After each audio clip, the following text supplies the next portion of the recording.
One day a teacher entered her class and said to her students, "I love you all equally."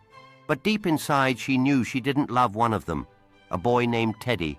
Teddy always came to school in messy clothes. He was quiet, lonely, and often looked sad. He rarely played or talked with other children, and frequently asked to leave the class for the restroom. The teacher had already judged him. She thought he was just lazy and careless. While checking his notebooks, she almost enjoyed marking his mistakes with a red pen and writing, "Failed at the top." One day, the school asked all teachers to review their students' past reports. When she opened Teddy's previous records, her eyes filled with tears. In grade 1, the teacher had written, "Teddy is a bright and talented child who completes his work with care and attention." In grade 2, it said, "Teddy is a smart and well-liked student, but he seems worried because his mother is seriously ill with cancer." In grade 3, the note read, "Teddy's mother has passed away. It's been a great shock for him. He tries his best, but his father doesn't pay attention. If not helped soon, his home life will start to affect him badly." In grade 4, it said Teddy has become very quiet. He shows little interest in studies, has no friends, and often falls asleep in class. Reading these comments, Mrs. Thompson felt her heart sink. She realized how unfair she had been, judging a child without knowing his pain. Then came Christmas. All students brought beautifully wrapped gifts for their teacher, except Teddy, who handed her a small old paper bag. Inside it was a broken bracelet and a half-empty perfume bottle. The class laughed, but Mrs. Thompson quickly silenced them. She wore the bracelet and dabbed a little perfume on her wrist.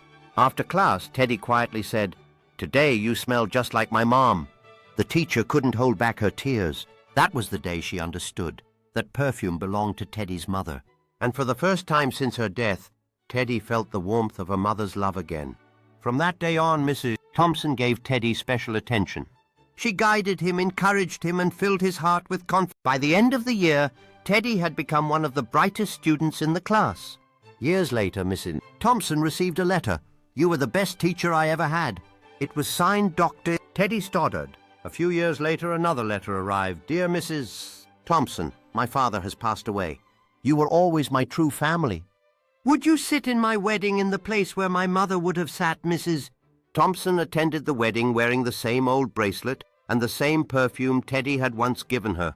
Today, Dr. Teddy Stoddard is one of the world's renowned doctors, the founder of Stoddard Cancer Center. So think for a moment, how many Teddys have we ignored in our schools and lives just because we failed to look beyond what our eyes could see? In a small house every morning, a father waited at the dining table. His son was always busy, phone in hand, no time to talk. One day, the chair beside the father was empty. The son came home late and shouted, "Dad, where are you?" A note lay on the table.